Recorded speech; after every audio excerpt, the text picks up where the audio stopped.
அண்மை செய்தியை பார்த்துக் கொண்டிருக்கிறோம். சென்னை உயர்நீதிமன்ற மதுரை அமர்வில் 2 நீதிபதிகள் அமர்வில் நடைபெற்ற வழக்கு விசாரணை ஒத்திவைப்பு என்ற தகவல் வெளியாகியுள்ளது.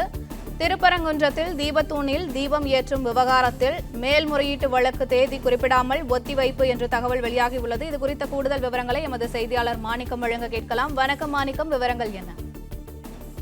திருப்பரங்குன்றம் மலை உச்சியின் மீது இருக்கக்கூடிய தூணில் தீபம் ஏற்ற வேண்டும் என்று சென்னை உயர்நீதிமன்றத்தினுடைய மதுரை அமர்வினுடைய தனி நீதிபதி ஜி.ஆர். சுவாமிநாதன் கொடுத்த உத்தரவுக்கு எதிராக மேல்முறையீட்டு வழக்கை தாக்கல் செய்திருந்த வழக்கினுடைய விசாரணை நிறைவுற்று தற்பொழுது தீர்ப்புக்காக தேதி குறிப்பிடாமல் ஒத்திவைக்கப்பட்டிருக்கிறது.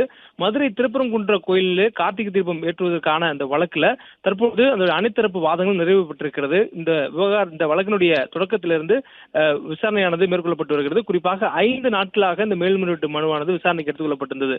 கடந்த வெள்ளிக்கிழமை தொடங்கிய இந்த வழக்கினுடைய விசாரணை இன்றைய தினம் வரையும் தொடர்ந்து நடைபெற்றக்கூடிய சூழல்ல அரசு தரப்பு, கோயில் தரப்பு, மாவட்ட நிர்வாகத்தினுடைய தரப்பு, காவல்துறை தரப்பு, இந்து சமய அறநிலைத்துறையுடைய தரப்பு, அதே போன்று தர்கா தரப்பு, வக்ஃபு வாரியத்தினுடைய தரப்பு என பல்வேறுபட்ட தரப்பினருடைய வாதங்களும், அதே போன்று மனுதாரருடைய வாதங்களும், இடையீட்டு மனு தாக்கல் செய்திருக்கக்கூடிய வாதங்கள் என அனைத்து தரப்பினுடைய வாதங்களும் கேட்கப்பட்டிருக்கின்றன.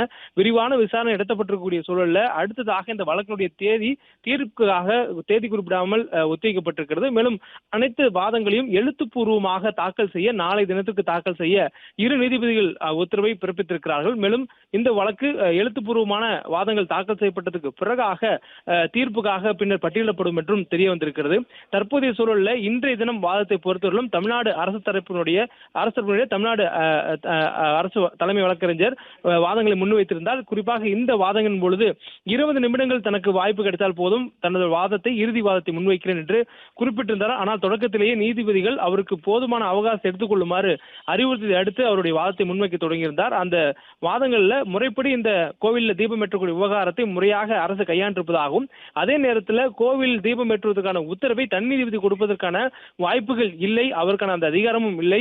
ஏனெனில் கோவில் சார்ந்த முடிவுகள் எடுக்கக்கூடியதற்கான அதிகாரங்கள் என்பது கோவில் நிர்வாகத்துக்கு மட்டுமே உட்பட்டது. அதே நேரத்தில் ஆகம விதிகளுக்கு முரணாகவோ அல்லது எதிராகவோ நீதிமன்றத்தால் தலையிட முடியாது என்றும் கருத்துக்களை தெரிவித்திருந்தார். அதே போன்று வாதங்களை முன்வைக்கும் பொழுதும் கடந்த காலங்களில் 1924ஆம் ஆண்டு கொடுக்கப்பட்ட தீர்ப்புகளை மேற்கோள் காட்டி பேசிய தமிழ்நாடு அரசின் தலைமை வழக்கறிஞர் அந்த தீர்ப்புல எந்த இடத்திலும் மேலே தூண் இருந்ததாக குறிப்பிடவில்லை.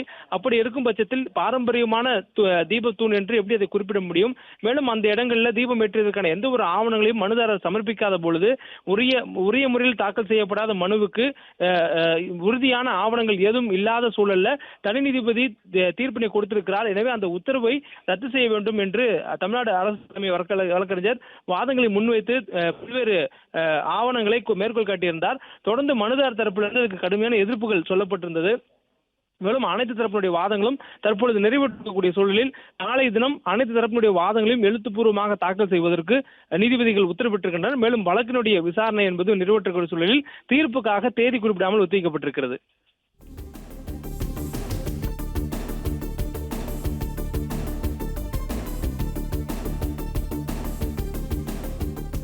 விவரங்களுக்கு நன்றி மாணிக்கம்.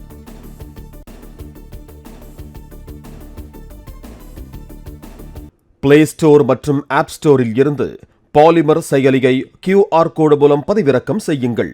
செய்திகளை உடனுக்குடன் பெறுங்கள்.